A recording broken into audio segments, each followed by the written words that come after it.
नमस्कार। आज का हमारा पूरा सेशन मध्य प्रदेश के प्रमुख सांस्कृतिक समारोह पर केंद्रित होगा। आइए शुरू करते हैं। मध्य प्रदेश के प्रमुख समारोह के अंतर्गत पहला है कालिदास समारोह। कालिदास समारोह, कालिदास नाम सुनकर आपको एक विशेष स्थिति, एक विशेष व्यक्ति और व्यक्ति के द्वारा किया गया कार्य याद आने चाहिए। जैसे कालिदास जी का किस विषय में सर्वाधिक योगदान है, जैसे संस्कृत साहित्य में योगदान है, उनको किस उपनाम से, उनको क्या उपाधि मिली है, वो भी देखना। तो महाकवि कालिदास के नाम से उन्हें जाना जाता है। ठीक है, इसी क्रम को आगे बढ़ाते हैं। कालिदास समारोह। संस्कृत साहित्य के महाकवि, संस्कृत साहित्य के महाकवि कालिदास की स्मृति में इस समारोह का आयोजन प्रतिवर्ष महाकाल की नगरी उज्जैन में किया जाता है। 3 प्रश्न यहाँ से, 3 डाटा यहाँ से क्लियर हुए। पहला, कालिदास जी को किस नाम से भी जाना जाता है? तो महाकवि कालिदास। महाकाल की नगरी के नाम से मध्य प्रदेश का कौन सा स्थान जाना जाता है? उज्जैन। तीसरा, महाकवि कालिदास का संबंध किस साहित्यिक भाषा से संबंध है? संस्कृत भाषा। 3 प्रश्न क्लियर हुए, आगे बढ़ते हैं। कालिदास समारोह का प्रारंभ कब हुआ था? उत्तर है 1958। 1958। याद रखने का सबसे बढ़िया तरीका है, चीजों को कोरिलेट करके चलते हैं। डीआरडीओ की स्थापना कब हुई थी? 1958 को। कालिदास समारोह की शुरुआत कब हुई थी? 1958 से। ठीक, याद रहेगा। यह समारोह 7 दिन तक चलता है। 7 दिवसीय समारोह है। संस्कृत साहित्य के विकास हेतु अनेक कार्यक्रमों का आयोजन किया जाता है। इस समारोह में संस्कृत साहित्य के विकास के लिए अनेक कार्यक्रमों का आयोजन किया जाता है, जिसमें देश के विभिन्न प्रसिद्ध साहित्यकार भाग लेते हैं। देश के विभिन्न प्रसिद्ध साहित्यकार भाग लेते हैं। इसका आयोजन कालिदास अकादमी द्वारा किया जाता है। जैसे कोई भी आयोजन होता है तो उसका एक आयोजनकर्ता होता है। तो इस समारोह का आयोजन कौन करता है? तो कालिदास अकादमी इसका आयोजन करती है। 1980 से इसमें कालिदास सम्मान भी दिया जा रहा है। कालिदास समारोह के दौरान जो भी इनके कार्यक्रम होते हैं, उनमें जो उत्कृष्ट कार्य करते हैं उनको एक प्रकार का सम्मान दिया जाता है।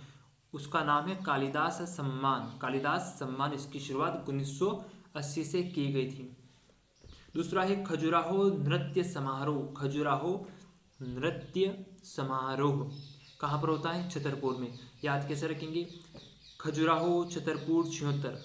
खजुराहो छतरपुर 76। खजुराहो छतरपुर 76। आइए पूरा विस्तार से देखते हैं। यह भारत का सबसे बड़ा शास्त्रीय नृत्य समारोह है। भारत का सबसे बड़ा शास्त्रीय नृत्य, जो वर्ड है उसको ध्यान से सुनिए, शास्त्रीय नृत्य समारोह है। इसका प्रारंभ 1976 से हुआ था। ट्रिक हमने पहले ही बता दी थी। खजुराहो छतरपुर 76। 7 दिनों तक प्रतिवर्ष फरवरी से मार्च महीने में इसका आयोजन किया जाता है। यह समारोह भी 7 दिवसीय है। कालिदास समारोह भी 7 दिवसीय है और यह भी 7 दिवसीय है। उद्देश्य है इसका पर्यटकों का आकर्षण। इसमें शास्त्रीय नृत्य की विभिन्न विधाओं जैसे भरतनाट्यम, कथकली, कुचिपुड़ी, ओडिसी, मोहिनीअट्टम आदि के कलाकार शामिल होते हैं, अर्थात भाग लेते हैं। इस समारोह में वह अपनी प्रस्तुतियां देते हैं। इसका आयोजन मध्य प्रदेश राज्य पर्यटन विकास निगम, मध्य प्रदेश राज्य पर्यटन विकास निगम एवं मध्य प्रदेश कला परिषद द्वारा किया जाता है। मध्य प्रदेश कला परिषद द्वारा किया जाता है। ठीक है, यहाँ तक की चीज़ें समझ में आ गई कि खजुराहो नृत्य समारोह है, उसकी शुरुआत कब हुई थी, इसका आयोजन कौन करता है, कितने दिनों तक यह आयोजन चलता है, ये सारी चीज़ें आप रिवाइंड करें। तानसेन समारोह, तानसेन समारोह अगला है, 1980 में इसकी शुरुआत हुई थी। इसका कोई ट्रिक नहीं है मेरे पास, याद रख लेना। तानसेन समारोह 1980 में इसकी शुरुआत हुई थी। संगीत सम्राट तानसेन की स्मृति में उनकी समाधि स्थल ग्वालियर में प्रति वर्ष तानसेन समारोह का आयोजन 3 दिनों तक राष्ट्रीय सांस्कृतिक परिषद द्वारा किया जाता है। बहुत सारे क्वेश्चनों के जवाब इस एक लाइन में ही हैं। संगीत सम्राट के नाम से किसे जाना जाता है, तानसेन। दूसरा, इनकी समाधि कहाँ है, ग्वालियर। तीसरा, तानसेन जो समारोह ग्वालियर में होता है कितने दिन तक चलता है, 3 दिनों तक। चौथा, इसका आयोजन कौन करता है, राष्ट्रीय सांस्कृतिक परिषद, राष्ट्रीय सांस्कृतिक परिषद द्वारा इसका आयोजन किया जाता है। 4 चीजें कवर हुई है। 1980 से ही इसमें तानसेन सम्मान दिया जा रहा है। अगला है उस्ताद अलाउद्दीन खां संगीत समारोह। सारा कुछ यहीं पर याद करना है, बात के लिए कुछ भी नहीं रखना है। जिस तरह भगवान कृष्ण और बलराम भैया ने 64 दिनों में 64 कलाओं को सीख लिया था, उनमें पारंगतता प्राप्त कर ली थी, जो कि असंभव कार्य था। उसी तरह हमें भी जो हम यहाँ पे चर्चा कर रहे हैं, साथ साथ में ही ट्रिक भी दे रहे हैं, इसके लिए इससे आपको आसानी हो जाएगी। इसलिए आपको जितना हो सके कम से कम 80 से 90% तक यहीं पर याद करना है। बाद में आप इसके नोट्स बनाइए, रिवाइज करिए। बाकी क्वेश्चन आंसर जो इससे संबंधित है वो मैं खुद करवा दूंगा आने वाले वीडियो में। उस्ताद अलाउद्दीन खां संगीत समारोह। अलाउद्दीन खां कहते हैं अल्लाह की मेहरबानी है, याद रखना इस पॉइंट को। सरोद वादक, यहाँ से क्या क्या चीज़ें क्लियर होगी देखते हैं। सरोद वादक उस्ताद अलाउद्दीन खां की स्मृति में प्रतिवर्ष मेहर में 3 दिनों तक आयोजन होता है। मैंने क्या बोला था, अल्लाह की मेहरबानी है, अल्लाह से हुआ अलाउद्दीन और मेहरबानी से हुआ मेहर, याद रखना है, जरूरी है। पूछ सकता है सरोद वादक के रूप में किसे जाना जाता है, उस्ताद अलाउद्दीन खां, याद रहेगा। ठीक है, आगे बढ़ते हैं। 1974 से अलाउद्दीन खां संगीत अकादमी द्वारा इसका आयोजन किया जा रहा है। 1974 से, कब से, 1974 से उस्ताद अलाउद्दीन खां संगीत अकादमी द्वारा इसका आयोजन किया जा रहा है। और इसका उद्देश्य क्या है, क्योंकि कोई भी कार्य कर रहे हैं तो कोई ना कोई तो मूल उद्देश्य होता ही है, तो बिना उद्देश्य के तो कोई कार्य होता नहीं है। देखते हैं, शास्त्रीय संगीत को संरक्षण व प्रोत्साहन, शास्त्रीय संगीत को संरक्षण और प्रोत्साहन, ये जो भी डाटा मैं आपको दे रहा हूँ 3 नंबर में आप एज इट इज लिख सकते हैं अपने हिसाब से नोट्स बनाकर। ठीक है, बढ़ते हैं आगे। उस्ताद अमीर खां संगीत समारोह। उस्ताद अमीर खां, अमीर यहाँ पर ट्रिक देख लेते हैं। अमीर जो लोग होते हैं वो उनकी अलग ही दुनिया होती है, कहते हैं कि सितारों की दुनिया है उनकी। तो जो अमीर है वो उनका संबंध किससे है, सितार वादन से, सितार वादन से। सितार वादक अमीर खां की स्मृति में उस्ताद अमीर खां संगीत समारोह का आयोजन किया जाता है और इसका आयोजन होता है इंदौर में। कहाँ पर, इंदौर में, जो कि मध्य प्रदेश का सबसे स्वच्छ शहर घोषित हुआ है कई बार। अब कमेंट करके बताइए कि इसकी शुरुआत कब हुई थी और कितनी बार इसे यह पुरस्कार मिला है। हम बढ़ते हैं आगे, लेकिन उससे पहले एक छोटी सी कहानी। आपने देखा होगा जगन्नाथ मंदिर में 3 मूर्तियां हैं, भगवान कृष्ण, बलराम भैया और तीसरा बहन सुभद्रा की। अब यह जो धार्मिक बातें हैं ये पढ़ाई में किस प्रकार आपको सहायता करेगी, अब देखते हैं हम। पहला है बाल कृष्ण शर्मा नवीन समारोह, सॉरी अगला जो बोल रहे हैं अपन, बाल कृष्ण शर्मा नवीन समारोह, और इसके बाद जो हम को रिलेट करेंगे डाटा से, वो है सुभद्रा कुमारी चौहान समारोह। समझ आया क्यों मैंने जगन्नाथ मंदिर का उदाहरण लिया है? ताकि आप लोग जितना भी डाटा यहाँ पर लें सारा यहाँ पर बिठा लें, ताकि बाद के लिए कुछ भी शेष ना रहे। अगला जो वीडियो हम देखेंगे उसमें नया डाटा रिवीजन के लिए हम फिर आपको बता देंगे क्या करना और क्या नहीं करना चाहिए। सफलता का मूल मंत्र ही है सही डाटा और नियमित अंतराल पर रिवीजन और प्रैक्टिस। अगर प्रैक्टिस नहीं की तो आप भले कितने भी बड़े क्रिकेटर क्यों ना हो, बास्केटबॉल क्यों ना हो, आप एक न एक दिन भूल ही जाएंगे। भूलेंगे नहीं, लेकिन आपकी जो कार्यप्रणाली जो क्षमता है वो धीरे धीरे क्षीण होती जाएगी। इसीलिए कहते हैं करत करत अभ्यास के जड़मति होत सुजान, करत करत अभ्यास के जड़मति होत सुजान, रसरी आवत जातते सिल पर परत निशान। आइए देखते हैं बाल कृष्ण शर्मा नवीन समारोह 1982 से 1982। आयोजन शाहजहाँपुर में। कैसे याद रखेंगे कि डाटा तो बहुत सारा है। शाहजहाँपुर, जो कृष्ण भगवान है वो है राजा, और राजा की जिंदगी होती है शानदार। कैसी होती है? शानदार। पढ़ते समय एक बात विशेष रूप से ध्यान रखो, हम करते क्या है कि लोड लेते हैं बहुत ज़्यादा, पढ़ाई पढ़ाई पढ़ाई। पढ़ाई लोड लेने की चीज़ नहीं है। अगर पढ़ाई आपको नौकरी दिला सकती है, आपको पैसों से संबंधित दिक्कत से मुक्त कर सकती है, तो सोचिए उस पढ़ाई करते समय आप इतना टेंशन में, इतना स्ट्रेस में क्यों आ जाते हैं। अगर वो पढ़ाई आपके जीवन में इतनी महत्वपूर्ण है तो उसे करते समय आपको इंजॉय महसूस करना चाहिए। ठीक है, इंजॉय के साथ पढ़ते हैं। कृष्ण राजा हैं और राजा की जिंदगी होती है शानदार, अर्थात शाहजहाँपुर। ट्रिक अच्छी है, याद करने की जरूरत नहीं है, अपने आप याद हो जाती है। विभिन्न प्रकार के सांस्कृतिक कार्यक्रमों के आयोजन इसमें किया जाता है। 3 डाटा है, उसमें से 2 ही महत्वपूर्ण है। पहला 1982, दूसरा शाहजहाँपुर। अब सीधा आते हैं बहन सुभद्रा पर। सुभद्रा कुमारी चौहान समारोह डाटा मैच कर रहा है 1982, ठीक। लेकिन आयोजन स्थल बदल गया है, जबलपुर। कौन सा? जबलपुर। इसका भी ट्रिक है मेरे पास, लेकिन अगर आप पूछेंगे तो हम आपको बता देंगे। अगला है ध्रुपद समारोह। ध्रुपद समारोह भोपाल में होता है और 1981 से इसका प्रारंभ हुआ। गुरु शिष्य परंपरा के आधार पर ध्रुपद विद्या को बढ़ाने हेतु इसका आयोजन किया जाता है।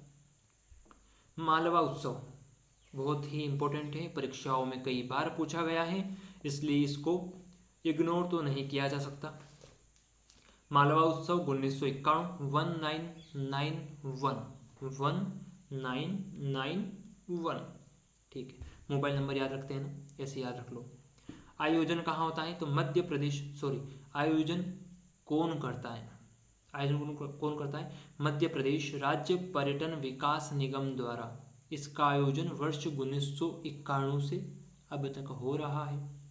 कौन करता है? मध्य प्रदेश राज्य पर्यटन विकास निगम। मध्य प्रदेश राज्य पर्यटन विकास निगम, ठीक है। किस समय इसका आयोजन होता है? गणेश चतुर्थी से त्रयोदशी तक। गणेश चतुर्थी से त्रयोदशी तक इसका आयोजन होता है। और किन स्थानों पर होता है? अब यहाँ पेच फंसेगा, देखो कैसे। ऑप्शन होते हैं एग्जाम में 4 और यहाँ पर आयोजन होता है 3 जगह पर। तो एक ऑप्शन आपको दे देगा वो दूसरा कि कहाँ नहीं होता है। तो इंदौर में होता है, उज्जैन में होता है, मांडू में होता है। दे देगा भोपाल में होता है, हम कहेंगे नहीं। क्यों? क्योंकि हमने अभी पढ़ा है, हमें पता है कि इंदौर, उज्जैन और मांडू में एक साथ इसका आयोजन किया जाता है। आप कंफ्यूज नहीं होंगे। आगे बढ़ते हैं। हाँ, इसका उद्देश्य क्या है, क्योंकि आयोजन तो कर रहे हैं लेकिन उसका उद्देश्य भी तो होना चाहिए। तो मालवा संस्कृति का संरक्षण, मालवा उत्सव ही इसका नाम है। तो मालवा संस्कृति का संरक्षण व भावी पीढ़ी से इस मालवा संस्कृति का परिचय। ठीक, आगे है कला समारोह। इसका आयोजन भोपाल में होता है। कब होता है ये आपके लिए होमवर्क है, क्योंकि अगर मैं सब कुछ आपको दे दूंगा तो आप क्या करेंगे। ठीक है। ओरछा उत्सव, ओरछा उत्सव कब हुआ? 1994, 1994। ओरछा जात छोरा, जात छोरा छोराणु, जात छोरा छोराणु, ओरछा जात छोरा छोराणु, छोराणु। याद रखना आसान है, बस इसको ओपन करना पड़ेगा। आयोजन कहाँ होता है ये भी आप ही मुझे बताएंगे। उद्देश्य मैं बता देता हूँ आपको। पर्यटन स्थलों एवं पर्यटन का विकास, पर्यटन स्थलों एवं पर्यटन का विकास इसका मुख्य उद्देश्य है। हाँ, ओरछा उत्सव जो होता है वो बेतवा नदी के तट पर प्रतिवर्ष रामनवमी के अवसर पर होता है। ये इंपॉर्टेंट फैक्ट है कि बेतवा नदी के तट पर प्रतिवर्ष, ऐसा नहीं है कि केपिंग होती है, प्रतिवर्ष होता है और रामनवमी के अवसर पर होता है। क्योंकि जो हम देखते हैं कि ओरछा जो है इसे हम बुंदेलखंड की अयोध्या भी कहते हैं। क्या कहते हैं? बुंदेलखंड की अयोध्या। आप बोला करिए साथ साथ में, अब बोलेंगे तो रिकॉल होगा, मजा आएगा पढ़ने में। कुमार गंधर्व समारोह, कुमार गंधर्व समारोह आयोजन 1992 से 1992। ठीक है, याद रह जाएगा 1992। अब ट्रिक भी है मेरे पास, बताता हूँ। कुमार गंधर्व की स्मृति में देवास में प्रतिवर्ष 1992 से इस समारोह का आयोजन किया जा रहा है। आयोजन कौन करता है? तो वह है उस्ताद अलाउद्दीन खां संगीत अकादमी भोपाल। कौन करता है? अकादमी का नाम लिया है, समारोह नहीं कहा है। डिफरेंस क्रिएट करना सीखो। शास्त्रीय संगीत के विभिन्न कार्यक्रमों का आयोजन इसके अंतर्गत किया जाता है। इस समारोह में युवा शास्त्रीय संगीतकार को कुमार गंधर्व सम्मान दिया जाता है। कुमार गंधर्व सम्मान दिया जाता है। अब जो मैंने आपसे ट्रिक बताने की चर्चा की थी, आइए उसे जानते हैं। देवता वरदान देकर 9, 2, 11 हो जाते हैं। मतलब देवता, अगर मैं तपस्या करूँगा प्रभु प्रसन्न होंगे, आएंगे, मैं उनसे वरदान मांगूंगा और वो तो चले जाएंगे। लेकिन अब उसका मैं क्या उपयोग करता हूँ? भले दुरुपयोग करूँगा तो फिर देखना ही है, भगवान को फिर अवतार लेंगे, वो बात की बात है। लेकिन पढ़ना क्या है कि देवता वरदान देकर 9, 2, 11 हो जाते हैं, यानी कि वो वरदान देकर चले जाते हैं। तो देवता कुमार गंधर्व समारोह कहाँ पर होता है? देवास में। और देवता क्या होते हैं? 9, 2, 11 हो जाते हैं। 9, 2, 1992 याद रहेगा। सिंपल है, हो जाता है आराम से, कोई बड़ी बात नहीं है। 1-2 बार रिवीजन करो, एयरफोन लगाओ, सुनो, हो जाएगा। दुर्लभ वाद्य विनोद समारोह, दुर्लभ वाद्य विनोद समारोह। आपने अभी हाल ही में स्टेटस देखा होगा व्हाट्सएप पे, फेसबुक पर, देख रहा है विनोद, देख रहा है विनोद, पंचायत सीरीज का। याद आया कुछ? रिकॉल करो, आ गया याद? बहुत अच्छी बात है। तो देख रहा है विनोद। तो अब ये जो वर्ड हैं, दुर्लभ वाद्य विनोद समारोह, ये वर्ड आपके लिए कोई स्ट्रेसफुल वर्ड नहीं है। अब आप कहेंगे देख रहा है विनोद, ये दुर्लभ वाद्य बजा रहा है, हो जाएगा। कहाँ होता है इसका आयोजन? भोपाल में। दुर्लभ वाद्य विनोद समारोह का आयोजन भोपाल में होता है। इसमें प्राचीन एवं प्रचलित वाद्य यंत्रों का प्रदर्शन किया जाता है एवं इस समारोह से प्राचीन वाद्य यंत्रों की परंपरा को जीवित रखने में सहायता मिली है। माखनलाल चतुर्वेदी समारोह, माखनलाल चतुर्वेदी समारोह, इसकी भी शानदार ट्रिक है। माखन खन खंडवा, माखन खन खंडवा।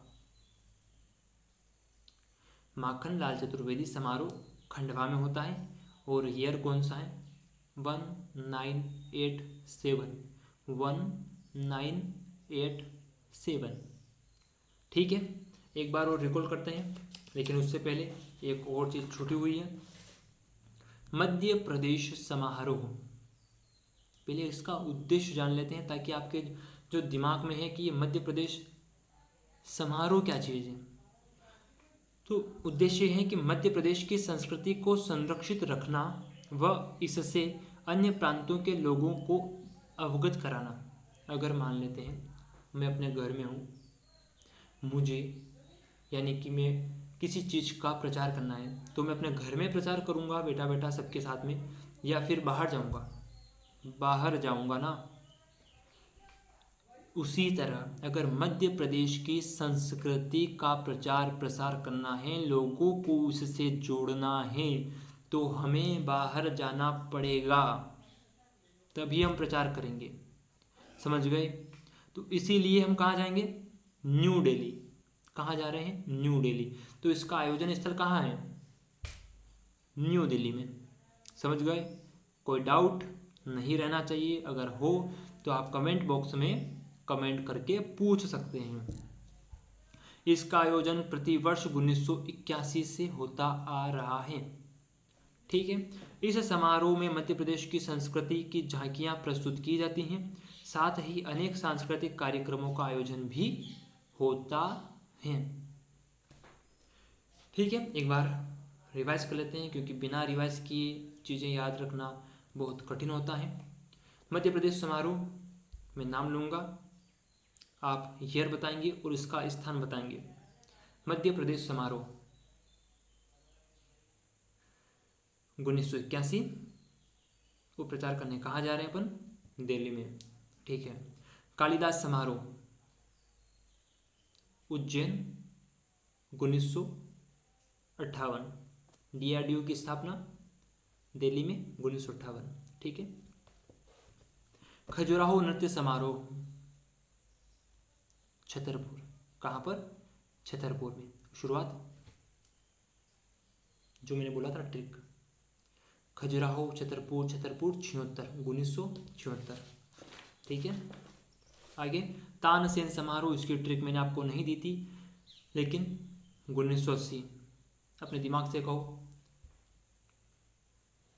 इस फाइल को अलग सेव कर दो, और फाइल क्या है? तानसेन समारोह 1980 से शुरू हुआ। फाइल अलग ही सेव हो गई, याद रह जाएगा। उस्ताद अलाउद्दीन खां संगीत समारोह, अल्लाह की मेहरबानी, कहाँ पर? मेहर में। शुरुआत 1974 से। उस्ताद आमिर खां संगीत समारोह, ईयर आप बताएंगे कमेंट करके, और स्थान भी आप ही बताएंगे। बालकृष्ण शर्मा नवीन समारोह 1982, शाहजहाँपुर। अब सुभद्रा कुमारी चौहान समारोह, ये दोनों आपके ऊपर छोड़ता हूँ। ध्रुपद समारोह भोपाल 1981। ठीक, मालवा उत्सव बहुत बार एग्जाम में पूछा गया है, और अगर आपने सीरियस होकर पढ़ाई की है तो आप आराम से बता देंगे। 1991। 3 स्थान, इंदौर, उज्जैन, और तीसरा आप स्वयं बताएं। कला समारोह भोपाल। ओरछा उत्सव 1994, कहाँ पर? ये आपका आप बताएंगे। हाँ, लेकिन नदी कौन सी है? बेतवा नदी है, और राम नवमी के अवसर पर इसका आयोजन किया जाता है।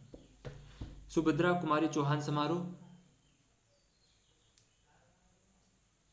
जोड़ो, चीज़ों को कनेक्ट करना सीखो, तभी आप लंबे समय तक इन चीज़ों को याद रख पाओगे, डाउट में डिफरेंस क्रिएट कर पाओगे। बालकृष्ण शर्मा नवीन समारोह, ईयर समान है इन दोनों का, केवल स्थान में परिवर्तन हुआ है, उसी डिफरेंस को आपको बनाए रखना है। ठीक है, कुमार गंधर्व समारोह देवास, देवता वरदान देकर 9 2 11 हो जाते हैं। गुणित 92। ठीक है, बहुत अच्छे। दुर्लभ वाद्य विनोद समारोह कहाँ है भैया? देख रहा है विनोद? भोपाल की सड़कें, भोपाल हो जाता है आराम से। माखन लाल चतुर्वेदी समारोह, माखन खन खंडवा, माखन खन खंडवा 1987 987। ठीक है, अगर अपन किसी चीज़ को खंडेंगे, टुकड़े होंगे उसके, तो कम से अधिक होगी या अधिक से कम होगी? जाहिर सी बात है, जो अधिक होगी तो धीरे धीरे कम होगी। यही तो है अपर्दन का नियम, कि अगर कोई चीज़ अपर्दित होती है तो वो धीरे धीरे धीरे धीरे क्षीण होती चली जाती है। लेकिन मैं ये नहीं कह रहा कि अपर्दन के कारण बनी हुई स्थलाकृतियाँ, इसकी चर्चा मैं नहीं कर रहा हूँ अभी। ये मैं कह रहा हूँ कि अगर आप किसी चीज़ का अपर्दन करेंगे, काटेंगे, छाटेंगे, तो वो धीरे धीरे कम होगी। तो यहाँ पर क्या होगा? 9 8 7। ठीक है, इस वीडियो में इतना ही। लेकिन इतना कहूँगा कि जिस प्रकार भगवान श्री कृष्ण बलराम भैया ने 64 दिनों के अंतर्गत ही 64 कलाओं में पारंगतता प्राप्त कर ली थी, उसी प्रकार आप प्रयास करिए कि जब भी यह वीडियो देखें, आने वाले जो वीडियो हैं वो देखें, पूरा ध्यान केंद्रित कर कर इन वीडियोस को देखें, नोट्स बनाएं। बिना नोट्स के आप बार बार भले ही वीडियो देखेंगे, कितनी ही क्लासें देख लेंगे, लेकिन बिना नोट्स के आप उसको यहाँ नहीं बिठा पाएंगे। ये मेरा व्यक्तिगत अनुभव है जो मैं आपसे शेयर कर रहा हूँ। अगर आपको सफलता चाहिए किसी भी एग्ज़ाम में, तो नोट्स बनाना, उसको एक नियमित अंतराल पर उसका रिवीजन करना, उसमें चीज़ों को ऐड करना, जिसे हम वैल्यू एडिशन कहते हैं, ये सारी चीज़ें आपको आना चाहिए। तभी आप सफलता के शिखर तक पहुंच पाएंगे। अब अंत में, जो हमारी ये सीरीज़ है कब तक चलेगी, तो इसका मूल उद्देश्य है कि आपको MPPSC में लगभग 75 तक का कट ऑफ रहता है। 75 प्रश्न लगभग आपने सही कर दिए तो आपका सिलेक्शन निश्चित है। तो हमारा उद्देश्य होगा कि हम 75 टॉपिक ऐसे नहीं कि 75 टॉपिक ही होंगे, यानी कि एक ही श्रृंखला होगी। जैसे कि मध्य प्रदेश के सांस्कृतिक समारोह हुए, प्रमुख आयोजन हुए और जो सम्मान हुए, ये पूरा एक ही टॉपिक में आएगा, ताकि जितने भी क्वेश्चन और जहाँ से भी पूछे जाएं सभी कवर कर सकें, और एक भी क्वेश्चन ऐसा ना हो जो हमसे छूटे, क्योंकि अगर हमने कुछ छोड़ा, हो सकता है वहीं से आ गया। तो इसलिए प्रयास करिएगा कि नोट्स बनाइए, उनमें थोड़ी थोड़ी जगह छोड़िए और वैल्यू एडिशन करते रहिए। बाद में मैं वैसे भी अगले वीडियो में आपको बताता रहूँगा कि कहाँ कहाँ कौन सा चीज़ें वैल्यू एडिशन करना है। ठीक है, तब तक के लिए मुझे दीजिए इजाज़त। नोट्स बनाइए, रिवीजन करिए। नमस्कार।